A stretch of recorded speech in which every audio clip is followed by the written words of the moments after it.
What's up, y'all? Bam, and welcome to another edition of Will King's Vids. Okay, I'm gonna handle one of G-Man's butt buddies here. His name's Ken Jones. Apparently, he has science and naturalistic explanations and all of this stuff figured out. You guys gotta hear this shit because it is just it it wraps up. It pretty much sums up stupidism in all its glory. You guys gotta hear this. It's fucking ridiculous. He, You're serious? if you're wondering what the sound it is, he's just laughing. It's fucking ridiculous. Atheist, you calling us irrational? G-Man, Christians United. Did you hear this? The atheists are calling us irrational for believing in God, for believing in Christ. We're not irrational. We have no problem with thinking critically. You have that problem. You're irrational. Think about what you believe. You cannot justify nor explain the origins of life through any concept, any model that removes God out of the picture, that removes supernatural entity out of the picture, but yet holds the idea that the laws of science were the same as they are today at the time of the formation of life or creation of life. As you guys say, post Big Bang or whatever your model is. Are you serious? Your whole theories hang on that. That after the great expansion, whatever you guys, whatever particular theory you personally subscribe to about that great happening that set up ultimately the earth and its elements and life forms are coming up with. All your theories hang on that notion, and after that, the laws of science were the same then at the time life started here that they are now. All your theories hang on that. Now that's what I call irrational. Let me ask you a question. And it's let me ask you a question. Look at me in the eyes. Have you ever seen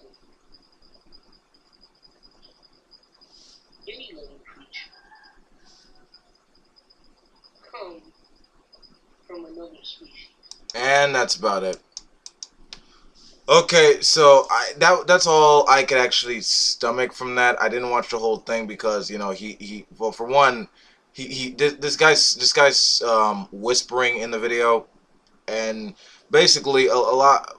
But going back to his main point, first off, he starts laughing, saying that people with a naturalistic view of the world are irrational because we can't justify the origins of life, yet we think that the laws of physics are pretty much the same, regardless of time.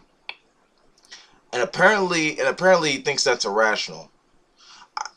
Going back to your original point, you know what, Ken? I don't think you're irrational because you believe in God. If you want to believe in God, that's fine. I think you're irrational because you look at the whole of scientific knowledge and you laugh and you act goofy about that as if you actually got to figure out when really you know very little, if not nothing at all about it. And what's more, you actually think that your misconception is apparently viewed as rational when it's not.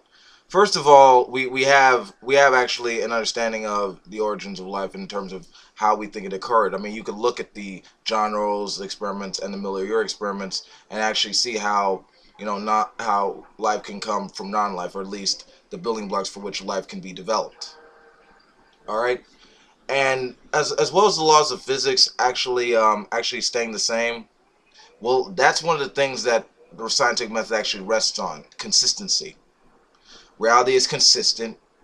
It is coherent, meaning we could form scientific theories about it, and we could predict things about it through predictive models of predictive power that are of utility to us. And the reason we actually apply this through the scientific method is because it works. From developing vaccines that alleviate disease, from planes that actually fly due to laws of motion, from developing computers that could send information from one source to another, like on different sides of the globe. It is all a matter of physical evidence and reason logic, which is the core of the scientific method. So it pretty much speaks for itself. I don't really think how your little snickering is supposed to actually change that. And as for your question regarding evolution, there are a ton of examples where species diverge and stuff. I mean, you could go to the whole antibiotic resistance type one. That's how actually how scientists and doctors develop medicines and vaccines to kill things that survive and evolve, like viruses, bacteria, etc., etc.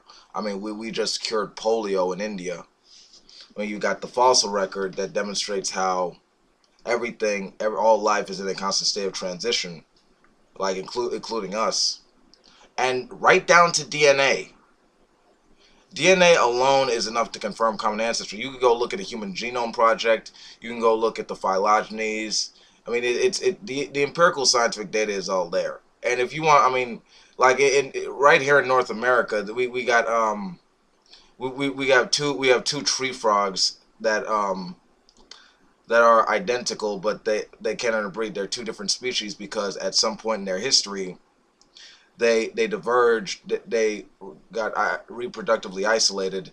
Their generations diverged in different environments, and ultimately they became two different species that can no longer interbreed with their cousins or ancestors. Pretty much evolution.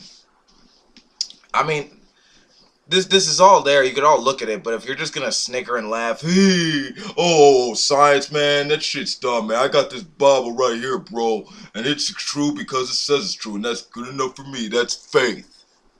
Yeah, that's lame.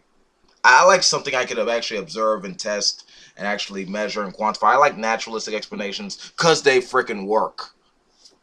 So maybe before you actually, spout off your opinion as if it's fact, maybe you'd want to dare to know. Maybe you want to do some research before, before. And the real ridiculous part is you actually tried to talk to yourself like in front of a screen. Like, let me ask you a question. Like, oh no, oh I guess there's no evidence.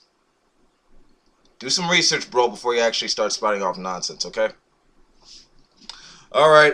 I'm done with this little debunking. This has been Wolf King. Peace out.